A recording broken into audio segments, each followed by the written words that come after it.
What is the most underrated JRPG ever made? Is it something like Chrono Trigger with its exceptional execution of, well, everything? Is it perhaps something like Super Fatty RPG Expanded that I'm sure Pyrocynical would regard very highly in his inevitable 10,000 hour long review? Or is it maybe something you've never played before? Something with mind-blowing pixel art, amazing music, a fun and deep gameplay loop with tons of options, deep lore and world building, a great cast of characters, and real choices that determine not only your own fate, but the fates of those you love most. A game that quickly shot up into my top 5 games of all time after finishing it, above even the likes of Earthbound and Final Fantasy VII, and all with only one active player on Steam as of me making this video. Psst, I'm sure you can guess who that is. A game that almost bankrupted its entire studio from being too creative and defying the status quo of the games industry, much like its main character. And perhaps the final game this talented indie studio ever makes. That game is Keylocker.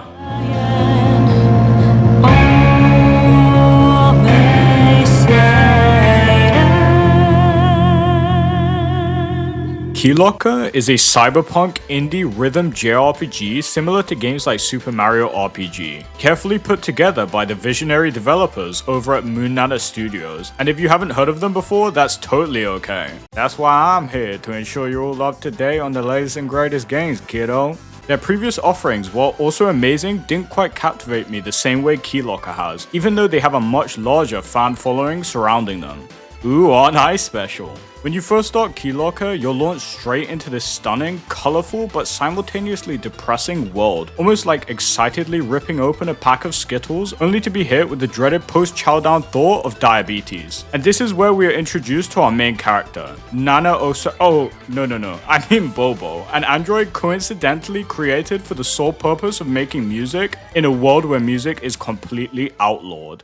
You wake up in a Saturnian prison, heavily fortified with guards watching your every move. How did you end up in this situation? Well, that's for us to find out. You escape your cell with a little help from your favorite femboy hacker bro, Dealer, and eventually detonate the entire prison with your guitar and vocals. That's not normal. How the hell can music generate enough energy to destroy an entire prison? I hear you angrily exclaim at your monitor, Cheeto crumbs and Mountain Dew residue flowing down from your shirt. You see, that's where electricity comes in, or EP for short. The entire reason why music was outlawed in the first place in the Keylocker universe is because of the power it holds, not because of some arbitrary Disney fairy tale reasoning you might be thinking of. And much like in the real world, on this version of Saturn, energy is becoming a scarce resource only meant for the rich elites, also known as satellites. Elites that want their citizens to suffer without warmth or love. Elites that want Bobo and any other music generating denizens dead because of their crimes born of passion.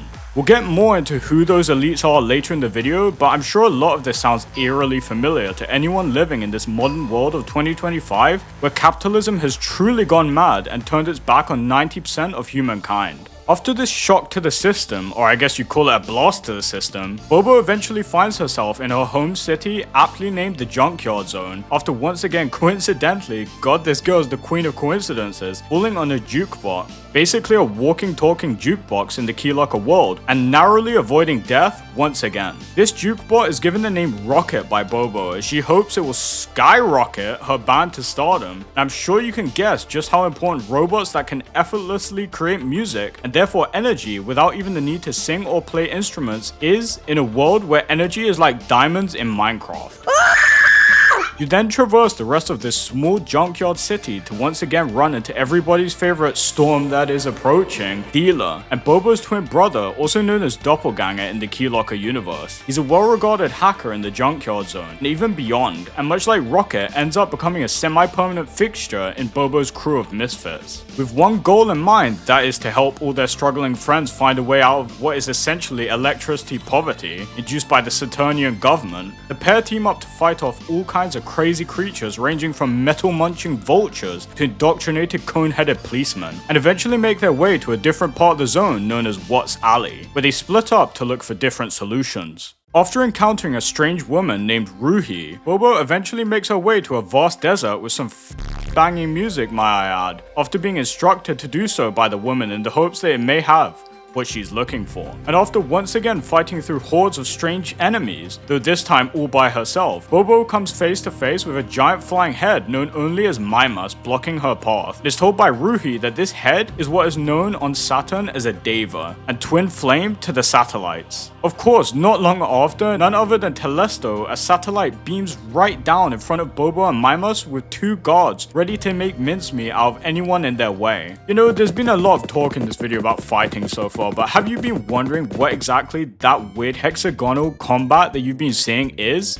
Well, of course you have. Hey there, just your average Saturnian hippie, man. That's what we call the grid system here on Saturn. A turn-based apparatus we use to resolve conflicts as quickly and painfully as possible. You see, when we first step out into this big wide world, we're all given a choice of what proficiency we would like to train in to help us survive the harsh environments around Saturn, ranging from haunted forests to vast cities where tyrannical satellites dominate and everything in between. Crazy, I know, right? Some become fierce samurais, training profusely in the art of counters and critical hits, whilst others simply wish to hack into their foe's mainframe and shut them down tactically. Everyone also has what is known as a skill tree, with dozens of different options and what they want their class to specialize in, and some of them get really crazy.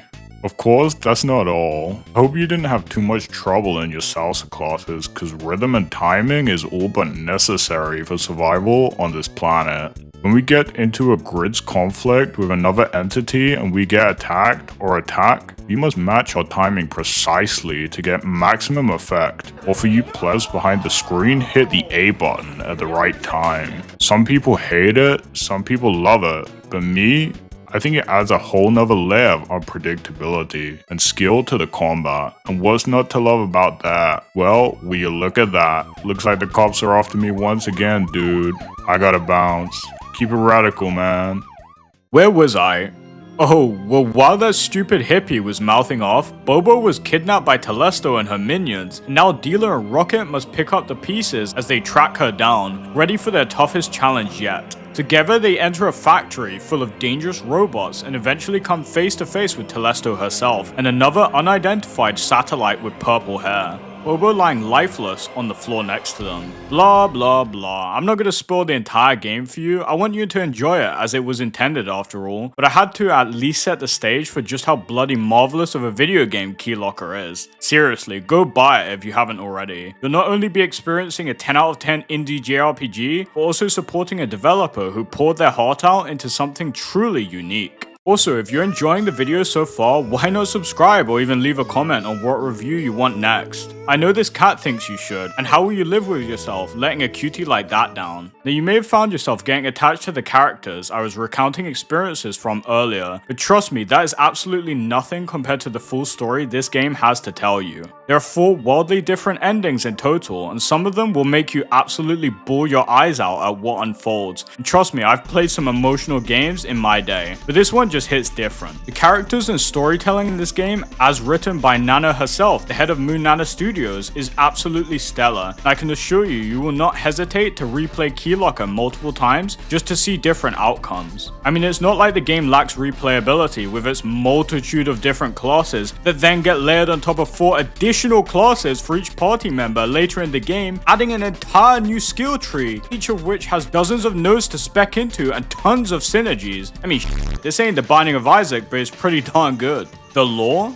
Don't even get me started on the lore of this game. The history of this world, and not only Saturn, but entire other planets, is trickled to you throughout the game. But there's eventually an entire lore room towards the end of the game that basically spills all the beans. Civil wars, rebellions, strange alien species, the extinction of humans, you name it and this game has it. The game is also surprisingly satisfying, much like a game such as Sekiro. While at first you will likely find yourself getting your ass handed to you on the silver platter by even the easiest of enemies, once you start getting the timings down for a lot of them, them, you'll feel like a god, raining down judgment on all those who slighted you with your angelic musical abilities. The art, also made by Nana herself, is probably the best art I've ever seen in an indie game, period. It feels like I'm looking at a Salvador Dali painting just traversing the varied landscapes of Saturn. This is actually what drew me to Keylocker in the first place, as I remember.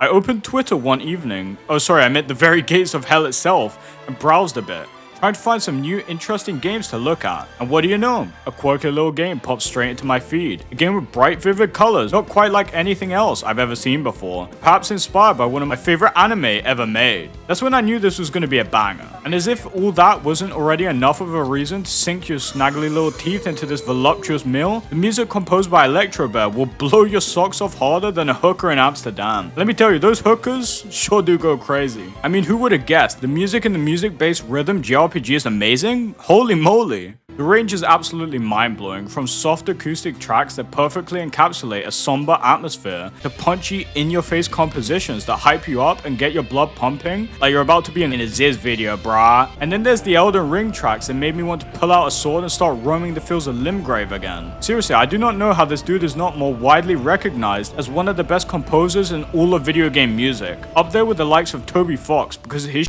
absolutely rips. And wait, that's not all. The developers really went above and beyond due to the themes of the game and Bobo's role as a musician, and hired a professional singer for the game, and one of the best I've heard in a video game, period, Samathas. They even went one step further and recorded both English and Saturnian vocals for all the big songs, my personal favorite being Hollow Eden, which is what you're hearing right now. And listen, I'm a big music nerd with like 2,000 plus songs on my main playlist, consisting of the likes of Deftones, Bring Me the Horizon, Waka, Utsupi. If you get any of those, you're a real G. All I've been listening to on repeat for the last few months is the Keylocker soundtrack, because it's so damn good that I physically cannot stop listening to it. The biggest thing I can say it's reminiscent of is perhaps if Nier Automata, which I mean, come on, we all know how good that OST is, and Cyberpunk 2077 had a love child. They ended up eventually surpassing both. Blasphemy, I know. As you hopefully get much further in the game than what I depicted, the game's themes of totalitarianism and rebellion also begin to shine much brighter. Themes that, like I mentioned earlier, hit much harder in today's world, where the average citizen in most Western countries, including the UK, where I'm from, can't even afford to live without having to get a second job, work their whole life away with next to no benefit. That is something that I, as well as clearly the developers over at Moon Nana Games, feel very strongly about, as capitalism reaches a boiling point, melting over onto its citizens like an erupting volcano that serves only the rich elites at the top of the system, the satellites, or in our world, the billionaires who run the show, a disgusting malformed mess of what it once was, not long ago. But despite this, Bobo is always pushing forwards, a beacon of hope in a bleak world which is nothing more to Saturn's elites than a glitch in the system, a computer virus that must be quarantined, her voice only getting louder the tougher things get. And that is the main message of Keylocker, to not let a twisted system get you down, to keep on pushing against the tide no matter how unsurmountable it gets, to pursue who you really are as a person, to sing your song just the way you intended it. And hey, if you like this video, why not check out this other video about an unknown game that changed my brain forever?